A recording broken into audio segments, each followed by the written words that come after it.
இந்த வீடியோ வந்து ஒரு சின்ன இன்ஃபர்மேஷனுக்காக தான். இப்போ நீங்கள் பார்க்குறீங்க இல்லையா, மூங்கில் வந்து வெறும் வாட்டர் பாட்டிலில் தண்ணியில் தான் போட்டு வச்சுருந்தேன். அது எவ்வளோ அழகாக வேர் வந்திருக்கு பாருங்கள். அந்த மூங்கில் அப்புறம் வந்து இந்த மணி பிளான்ட் இதெல்லாம் வந்து வீட்டில் வளர்க்க ரொம்ப நல்லதுன்னு சொல்லுவாங்க.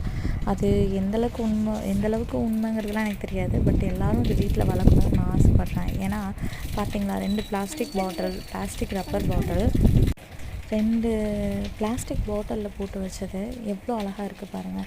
இதுக்கு பெரிய இடம் தேவையில்லை. நம்ம வீட்டில் யூஸ் பண்ணுற நம்ம பிளாஸ்டிக்கை அவாய்ட் பண்ணணும்னு நினச்ச காலம்லாம் போயிடுச்சு. இப்போ அவாய்ட் பண்ணவே முடியாத அளவுக்கு பிளாஸ்டிக் நம்ம லைஃபோடு சேர்ந்துருச்சு. ஸோ அந்த காலத்தில் மரம்லாம் நடுவாங்க, நம்ம முன்னோர்கள்லாம் மரத்தெல்லாம் நடுவாங்க. ஆனால் அது அவங்களுக்காக இல்லை, அடுத்த ஜென்ரேஷனுக்காக நட்டு வளர்த்து அதில் வர காய் கனிகள் கூட அவங்க சுவைக்க முடியாது. ஆனால் வந்து அடுத்த ஜென்ரேஷனுக்காக தான் எல்லாத்தையுமே பண்ணாங்க. ஆனால் நம்ம ஜென்ரேஷனில் எதுனாலும் உடனுக்குடன் நமக்காக அப்போவே கிடைக்கணும்னு நம்ம நினைக்கிறோம். ஸோ அதனாலேயே நிறையா வந்து இயற்கை வளங்கள் வந்து அழிஞ்சிட்டு வருது.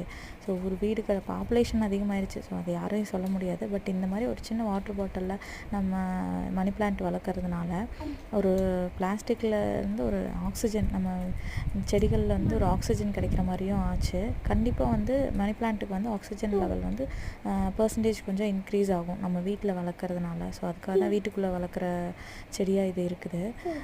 இனி ஃப்யூச்சரில் ஆக்சிஜன் வந்து நம்ம காசு கொடுத்து வாங்குகிற நிலமை கூட வரலாம். ஆல்ரெடி இப்போ ஹாஸ்பிட்டல்ஸில் வந்து ஒரு குவாரண்டைன் டைமில் நிறைய ஆக்சிஜன் சிலிண்டர்ஸ்லாம் யூஸ் பண்ணாங்க.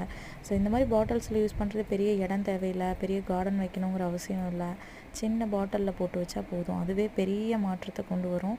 எல்லா சின்ன சின்ன விஷயங்களும் தான் பெரிய மாற்றத்துக்கான ஒரு முதல் படியாக இருக்கும்னு நான் நினைக்கிறேன். ஸோ எல்லாருமே இந்த மாதிரி சின்ன சின்ன பாட்டிலில் வீட்டில் வந்து மணி பிளான்ட் போட்டு வைக்கிறது தாராளமாக வைக்கலாம். ஒரு ஜன்னலில் வைக்கலாம். பெரிய இடம் தேவையில்லை. நம்ம வீட்டை சுற்றி ஒரு நல்ல என்விரான்மெண்ட் இருக்கும், பீஸ்ஃபுல்லான ஒரு மைண்ட் இருக்கும். டெய்லியும் காலையில் எழுந்திரிச்சோன்னே அதை பார்த்தாலே எனக்கு ரொம்ப பிடிக்கும். உங்களுக்குலாம் எப்படின்னு தெரில, பட் டெய்லி இதை வளர்க்குறவங்க கண்டிப்பாக ரொம்ப ரொம்ப ரசிப்பாங்க. ஒரு சின்ன மூங்கில் தான், அதை வந்து தண்ணியில் போட்டு வச்சது எவ்வளோ அழகாக வேர் வந்திருக்கு. ஸோ இந்த மாதிரி வந்து மணி பிளான்ட்ஸ் வந்து இதில் போட்டு வச்சா வீடு ஃபுல்லாக செம்ம நல்ல ஒரு பீஸ்ஃபுல்லான ஒரு மைண்டு, ரிலாக்ஸேஷன் அண்ட் க்ரீனி என்விரான்மெண்ட் இதெல்லாமே கிடைக்கும். இந்த மாதிரி நிறைய எல்லா பாட்டில்ஸ்லேயும் போட்டு வச்சா நம்ம சுற்றுச்சூழலையும் ஓரளவுக்கு பாதுகாத்த மாதிரி நான் ஃபீல் பண்ணுவேன். ஸோ எல்லோரும் இதை பண்ணணும்னு நானும் நினைக்கிறேன். Thank you so much.